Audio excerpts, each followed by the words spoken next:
optic in line with the eye. I don't want to see those buttocks touching the body yet. All right. Optic in line with the eye. Now square up those shoulders. Bring those shoulders to the guy. We're looking to get this optic in front of our eyes as fast as possible, right? So naturally, if we have all these variables moving at once, that's going to slow us down to get sight acquisition, right? If I'm moving my gun, my head, and my posture, that's 3 variables moving at once, asking them to stop at a single point and then break an engagement, right? Can it be done? Sure. Is it efficient? Absolutely not, right? So how do I minimize that, right? I take out some of these variables.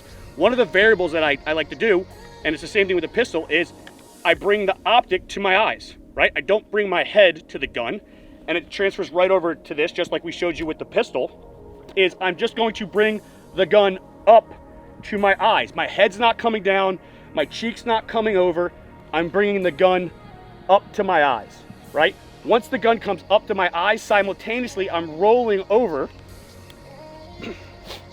my front delt, encapsulating this stock, right? So what does this front delt act like?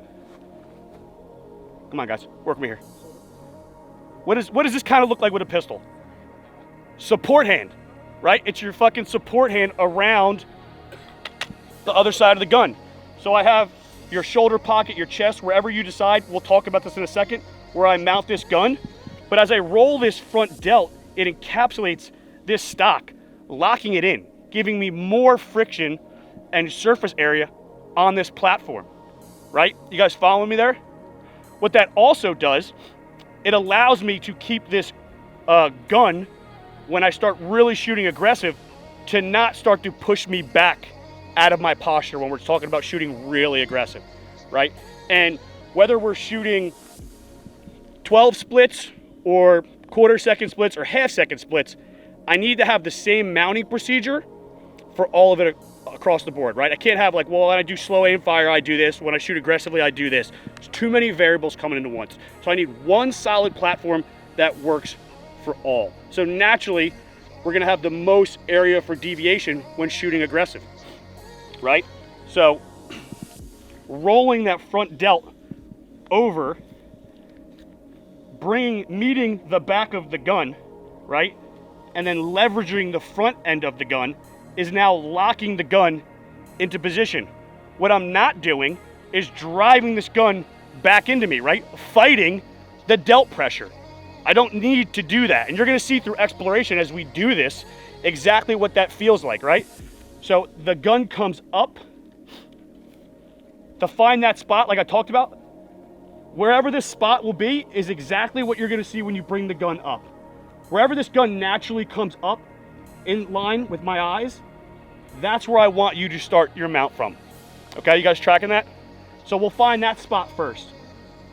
Then I will add my leverage with my support hand, and then I'm meeting the gun with my front delt and chest and body, right? All encompassed with that good positive stance that Rodney just covered. Questions thus far? Right? So hey, the rifle is going to be a lot easier.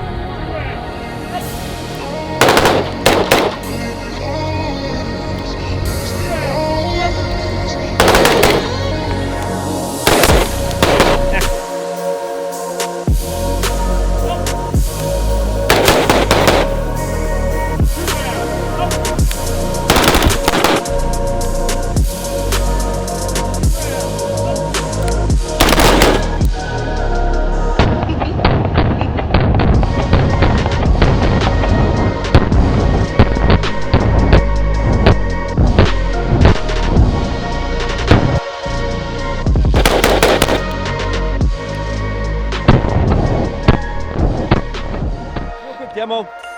We'll do this dry, then we'll do it live. Do it a few times dry, then do it live, right? So everything that this is like juggling, right? As we get further up these stairs of the fundamentals of marksmanship, we're just adding another ball, right? The goal of juggling is not to forget the other balls that we started off with. So we're adding another ball, talking specifically about trigger manipulation. As we do this here, as I get set up stance, right? Stance, grip, posture, sights, everything we've discussed so far, all I'm gonna do is take the weapon off safe, And after obviously assuming that it's dry and safe, I'm gonna press the trigger. As I press the trigger, I'm paying attention to exactly what that dot is doing or not doing, right? And then I'm asking myself, would that be a hit or would that be a miss? Again, based on size of target, the distance to it. I'll recycle the bolt, maybe safety, get back on, and then just simply, I'm just collecting feedback and seeing, as I press the trigger here, what is the dot doing? That's gonna tell me everything I need to know. If I start seeing weird stuff with the dot now, right, it's gonna make itself immediately apparent, more so after I start doing it live, okay? So, let's get up online, we'll unload, show, clear, and then once we've done so, we'll do it right at the 3-yard line, real easy. Some people use the pad of their finger, some people use the crook of the finger. What you need to see is what is working for you. What allows you to skillfully manipulate the trigger, pressing it flat and consistently to the rear without disrupting your sight picture.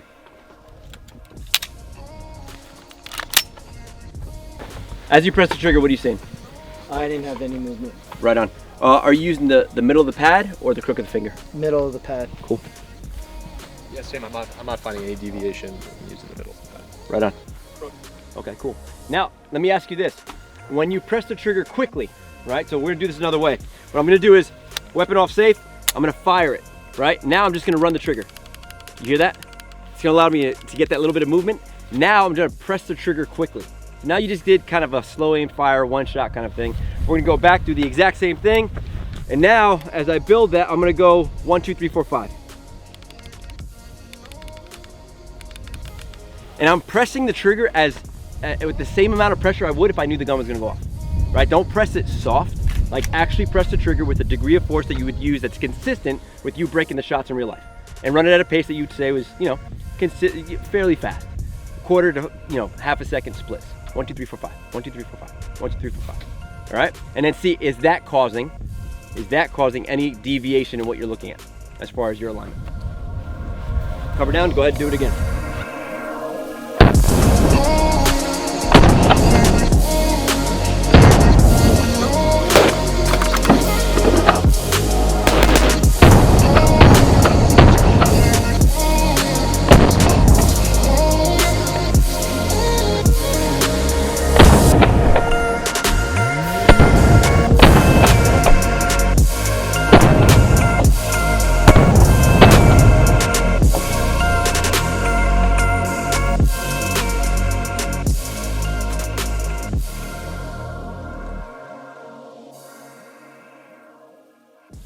Fire. Is that a case of beer? Case of beer. Yeah. I'm sorry, I didn't cover that. Did you feel a little bit of a rock if you were standing with your toes in line in the rack? Right, you should have felt a little bit of a recoil. Jake, you're a big dude. I didn't see too much.